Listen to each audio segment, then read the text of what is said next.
안녕하십니까. 박완순 인성TV 박완순입니다. 세계인을 위한 글로벌 인성 인문학 오늘 제 47편째를 보내드립니다.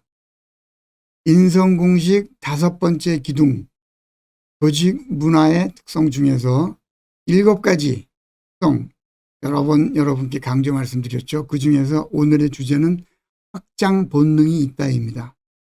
소제목을 문화는 시한폭탄이다 라고 잡았습니다. 시한폭탄의 미래는 딱 2가지입니다. 하나는 때가 되어 터지든가 아니면 불발로 남든가. 그런데 모든 문화는 불발이라는 것의 그 결과라는 것이 굉장히 뚜렷해서요. 불발로 됐다라는 사실보다는 다 흡수되어 버린다라고 표현하는 것이 맞겠고, 강한 문화는 다 폭발을 해서 주변에 해를 끼치면서 결국 자기네 영역으로 주변을 흡수하는 어마어마한 결과를 낳게 되죠. 문화는 시한폭탄이다.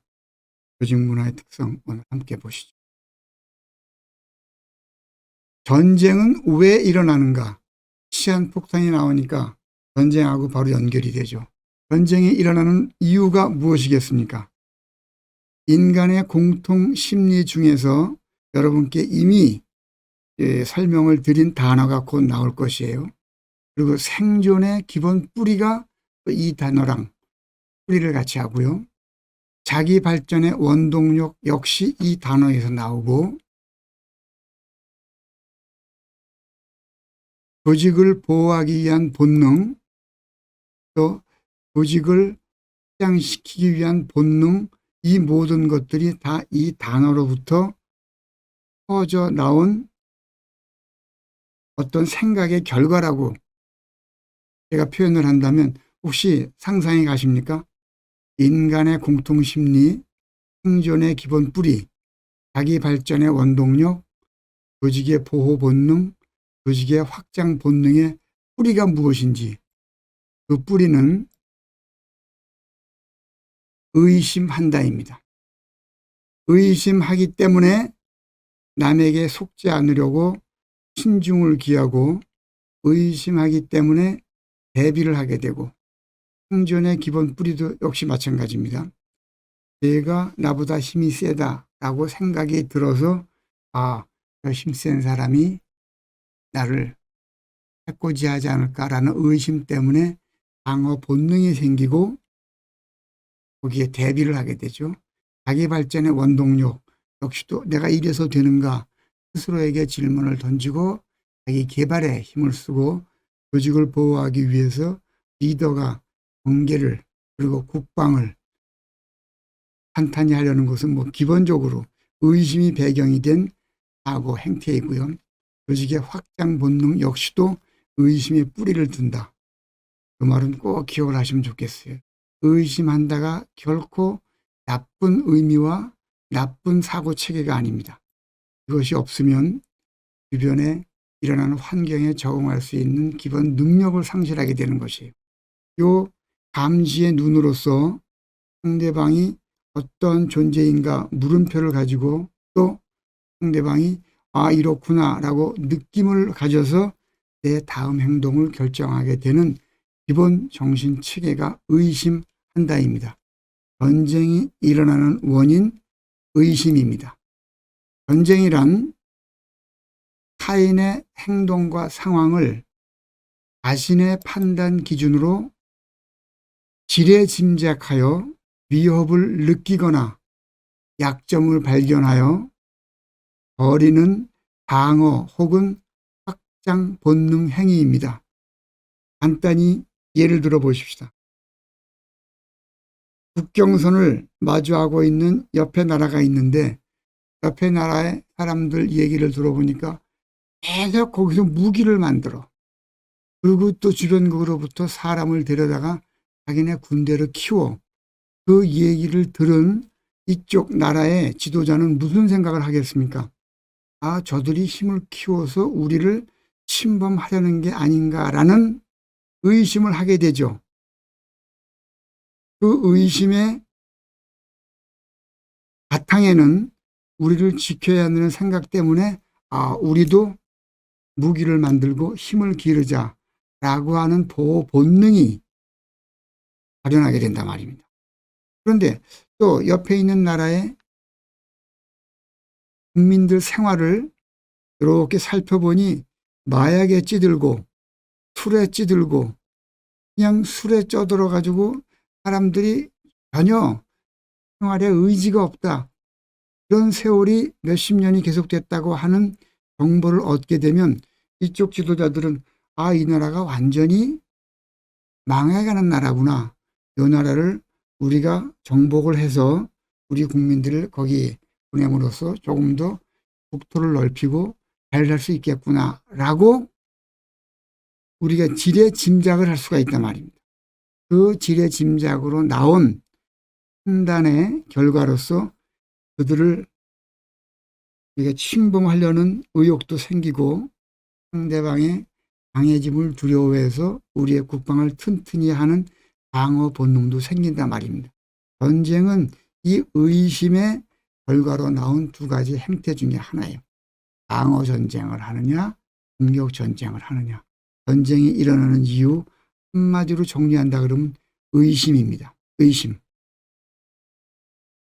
그래서 문화를 시한폭탄이라고 제가 정리를 한 것이 어떠한 문화든 이 문화가 가지고 있는 힘이 있다 하면 옆에 점령을 할 거냐 아니면 외부 문화에 우리가 휩쓸려 들어갈 거냐라고 하는 두 가지 선택지밖에 없어요. 우리 것만 고스란히 유지하자. 자연이 그렇게 내버려 두지를 않습니다. 전쟁이 일어나는 원인 살펴보았고요. 외래 문화가 우리 사회에 들어와 가지고 침투해서 우리 현 사회 생활이 얼마큼 바뀌었나를 여러분 설명을 들으시면 아, 나도 모르는 새 이렇게 됐구나 느끼실 거예요. 느끼시고 새롭게 방향을 정하는데 이 강의가 박완순 인성TV가 큰 몫을 하고자 함이 저의 의자 여러분과 함께 가야 될 방향입니다. 한번 우리 전통 문화를 한번 보시죠. 전통이라는 이름으로 혼례가 있었어요. 전통 혼례를 여러분 요즘 가끔 보실 수 있습니까? 모든 교육 방식은 또한 어떻습니까? 전통적인 교육 방식, 전통 장례가 어떻게 바뀌었는가 또는 전통 생활이 어떻게 바뀌었는가 한번 보시죠. 전통 혼례는 만약에 1년에 10,000건의 혼례가 있다 그러면 이게 아마 20%가 될까요? 전통 혼례가 이루어지는 케이스가 날이 갈수록 점점점 그 퍼센테이지가 줄어들고 모두 다 서양식 웨딩으로 바뀌어버렸어요. 이것을 아는 눈으로 보면 편안하게 가서 축하할 수만은 없는 상황인 것을 저희가 매일매일 겪고 있는 거예요. 집단 지성의 문제이기도 합니다. 교육 방식은 어떻습니까? 대한민국의 전통 교육 방식이 있었을까요? 없었을까요? 당연히 있었죠. 근데 지금은 그것을 아는 사람들조차 찾아보기 어렵습니다. 맹모 삼촌이라는 교육 방식이 한때 우리 사회에 많이 흘러다녔죠. 그러다가 스파르타 식으로 아이를 길러야 된다. 스파르타 마음이 나오더니 타이거 맘식으로 강하게 키워야 된다. 그러더니 헬리콥터 맘식으로 부모가 다 아이의 보조 역할을 하면서 원하는 건 해줘야 된다. 하는 헬리콥터 마음이 나오더니 뉴질랜드식으로 의례를 중시해서 아이를 길러야 된다라고 하더니 급기야는 카브루타식으로 교육을 시켜야 된다라고 이스라엘의 교육 방식에 들어와서 지금 유행이 되어 있잖아요. 그리고 조금 있다가는 네덜란드의 교육 관리가 1년간 연수를 하고 돌아와서는 우리 아이를 네덜란드 엄마식으로 길러야 된다. 네덜란드 방식으로 길러야 된다라고 합니다. 잠시 후에는 무슨 방식의 아이 교육 마음이 나올지 모르는 얘기예요. 이게 지금 우리의 현실이에요. 우리의 전통 교육 방식은 뭐였습니까? 제가 교육 방식에 관한 내용을 설명드릴 때 자세히 설명드리겠습니다만 우리의 어마어마한 교육 방식이 있어요. 생애 주기별 인간의 일생에서 여러분께 이미 수차례 강조했어요. 격대 교육 방식. 격대 교육 방식이라 할아버지 할머니가 손자 손녀에게 생활의 지혜를 내리는 격대 교육 방식이 우리의 전통 교육 방식이며 그 뿌리에는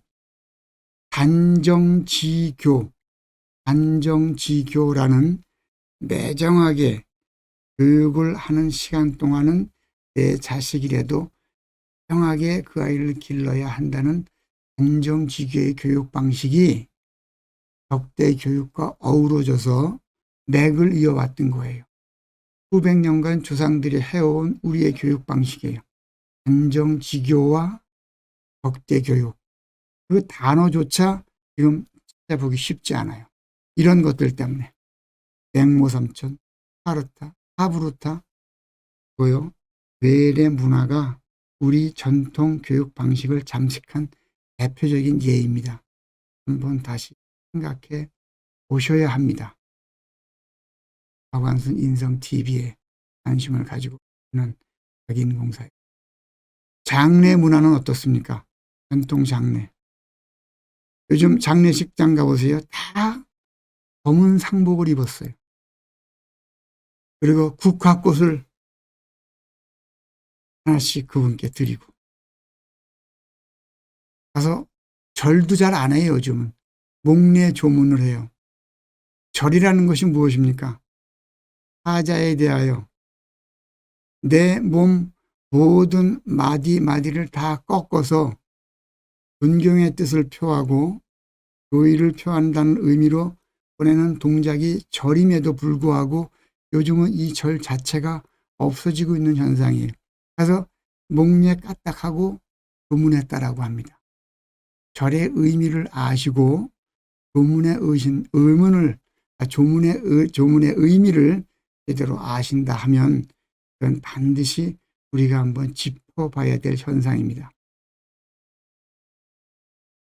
상복을 검은색으로 입었어요. 우리 상복을 뭐라고 했습니까? 예전에 소복이라고 했잖아요. 소복. 소복을 입은 여인이라고 얘기해요. 소복의 뜻이 뭐예요? 흰 소자예요. 흰 옷을 입었다 그래요. 궁에서 임금이 돌아가시면 그 신하들은 모두 흰 옷을 입었어요. 더 재밌는 현상 하나는 여왕벌이 죽으면 모든 일벌들 목 둘레에 흰 태가 생긴다고 해요. 놀라운 현상 아닌가요? 흰색은 원래의 모습으로 돌아갔다는 의미로 소복이라고 얘기를 하고 소자가 다른 의미는 원래 소자이기도 합니다.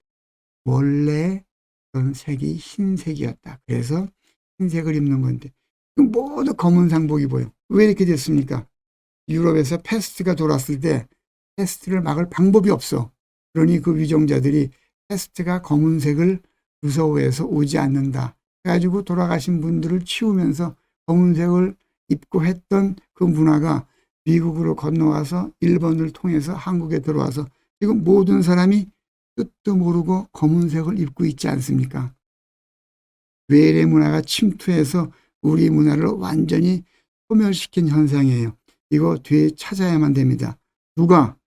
집단 지성을 갖춘 이 사회의 지성인들이 장례식에 흰 꽃을 갖다 놓죠.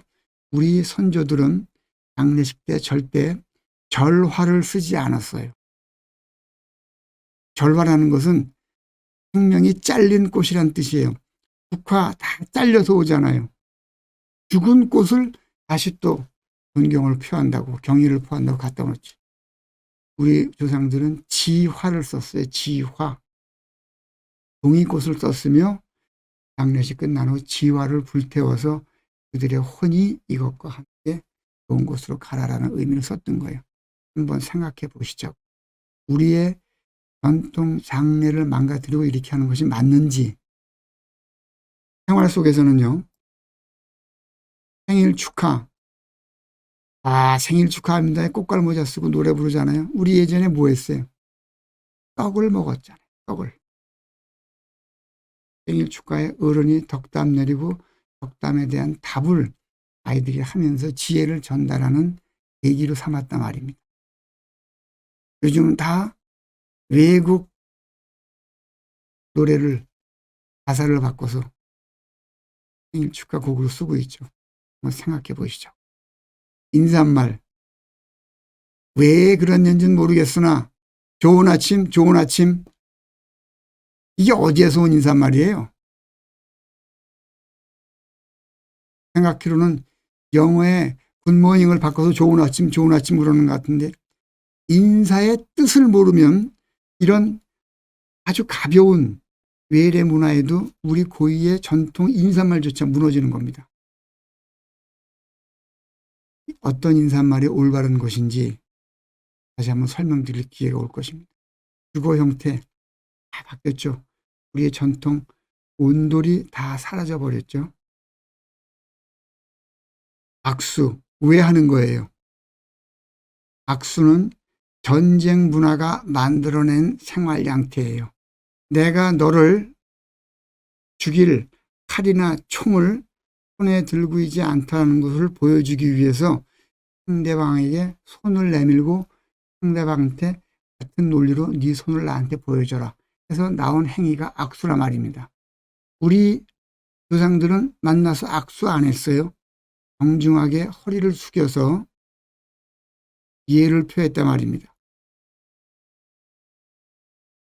음식은 다 뷔페를 제공해 혼자 가서 혼자 떠서 먹는 거예요.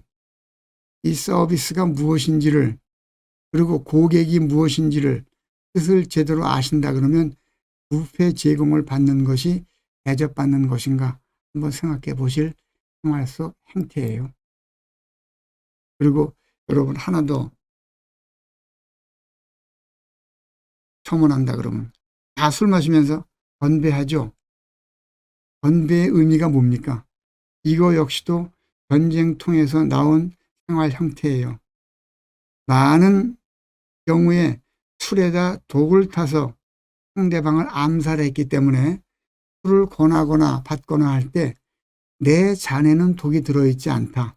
그리고 너의 잔에도 독이 들어있지 않다는 것을 밝히자 해서 술잔을 서로 부딪혀서 양쪽 잔에 술이 술잔을 넘어서 뒤섞이는 장면을 연출하는 것이 건배입니다. 우리 선배들, 조상님들 예전에 건배라는 문화가 없었어요. 지금은 다 건배를 하잖아요. 뜻도 모르고 툭툭 대고 하잖아요. 아시면 이 문화는, 이 행태는 어떠한 방법으로든 교정이 돼야 됩니다. 이처럼 외래 문화가 침투되어서 우리 생활 행태를 완전히 바뀐 이 현상을 여러분께 다시 한번 상기시켜 드립니다. 이거 우리가 반드시 새로이 잡아야 돼. 왜? 우리의 힘이 약해서 외부 문화가 들어와서 침투, 자리를 잡아서 이렇게 됐으나 지금 현상은 많이 바뀌어 있단 말입니다. 우리 문화가 세계로 나가고 있잖아요. 그 현상을 한번 보시죠.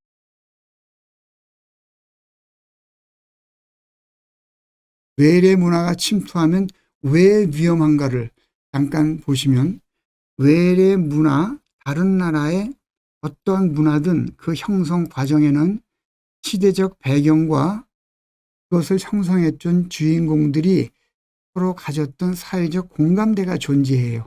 아까 말씀드렸던 건배라든가 악수라는 것은 전쟁통에 살아남기 위한 생존 전략이었단 말입니다. 물보다 피가 진하고 피보다 환경이 중요하다는 것을 인식한다면 전혀 다른 환경에서 형성된 외래 문화는 뜻밖의 부작용을 동반할 가능성이 다분히 있습니다. 보이지 않으나 스며들어 우리 생활을 바꿔놓은 외래 문화의 현상을 문화전쟁 또는 문화적 침략이라고 표현합니다. 우리는 이미 문화 전쟁에서 진 거예요. 그리고 문화적 침략을 받아서 조금 전에 보여드렸던 전통 혼례, 전통 교육, 전통 장례, 전통 생활에서 우리의 것이 소멸되고 있는 과정인데 지금부터라도 바로 잡아야 돼. 이유는 우리 것이 세계로 퍼져나가기 때문이에요. 어떻게 확장되고 있는가 한번 보십시다. 대한민국에서 세계로 퍼져나가는 많은 문화 중에 잘 아시는 K-팝이 있고 우리의 한글이 전 세계로 퍼져나가고 있다는 거 다 아시는 사실이에요. 그런데 이러한 것들이 계속 다 한 뒤에 말씀드리죠. 우리의 한의학이 그리고 전통 음식이 김치의 맛을 본 외국인들이 그 맛을 잊지 못해 다시 돌아온다는 방송 끝도 없이 보셨을 거예요. 그리고 김치가 가지는 그 생체 면역적인 효과, 수많은 강점들이 있는 음식이죠. 우리의 건축, 온도를 연구한 서양 건축학자들이 소를 내둘러요. 이렇게 과학적인 생활 구조 건축이 있었다니. 예술, 우리의 사물놀이라든가 전통음악, 수많은 것들이 해외에 나가서 새롭게 자리매김을 하고 있죠.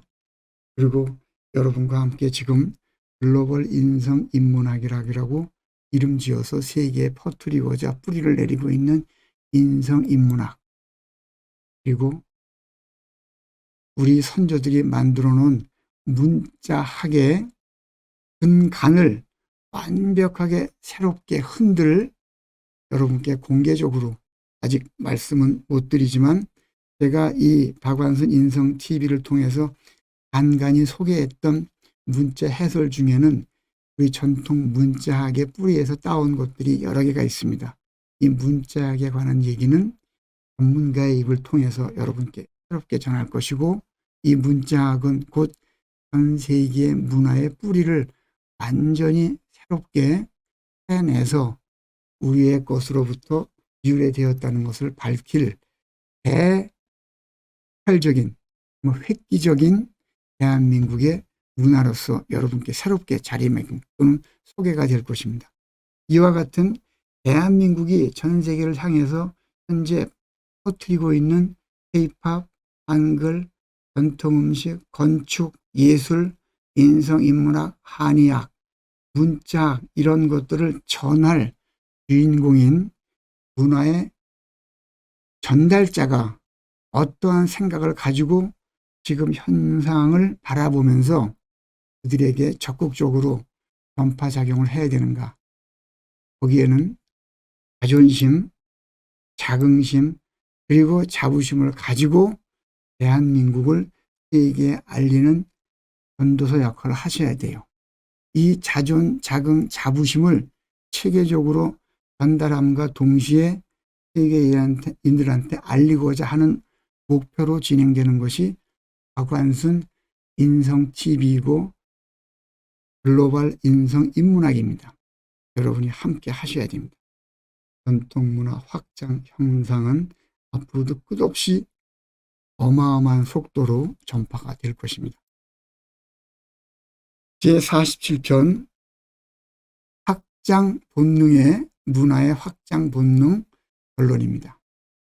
21세기를 제4차 산업혁명 시대라고들 많이 얘기하죠. 이는 문화시대, 영성시대와 동일한 단어입니다. 다만 대한민국에서만 4차 산업혁명이라는 단어를 좀 더 강조해서 쓸 뿐이에요. 여타 선진국에서는 대부분 문화시대, 영성시대라는 단어로 사용하고 있습니다. 세포의 최종 목표가 자신을 복제하여 확장하는 것이듯 문화 역시 영향력, 범위 확장이 본질입니다. 그 전성기를 지금 대한민국이 맞이하고 있는 것이며 여러분이 주인공인 것입니다. 외래 문화 침투의 위험성 인식과 전통문화 확장의 가능성 구현이 문화전쟁 시대인 현대의 주요 과제입니다. 대한민국이 그 정점에 지금 서 있고 다시 한번 강조드립니다. 여러분이 주인공입니다. 박완순 인성TV로 공부하는 사람 박인공사 여러분, 조상이 지혜로워 후손들이 한국에서 외국어를 가르치며 대접받는다는 다소 듣기 거북한 어느 외국인의 발언이 떠오릅니다. 시간, 공간을 초월하여 인류를 지배하는 힘은 문화이기에 우리의 전통 문화 세계화를 우리가 주도하여 하며 박완순 인성TV가 함께 하겠습니다. 고맙습니다.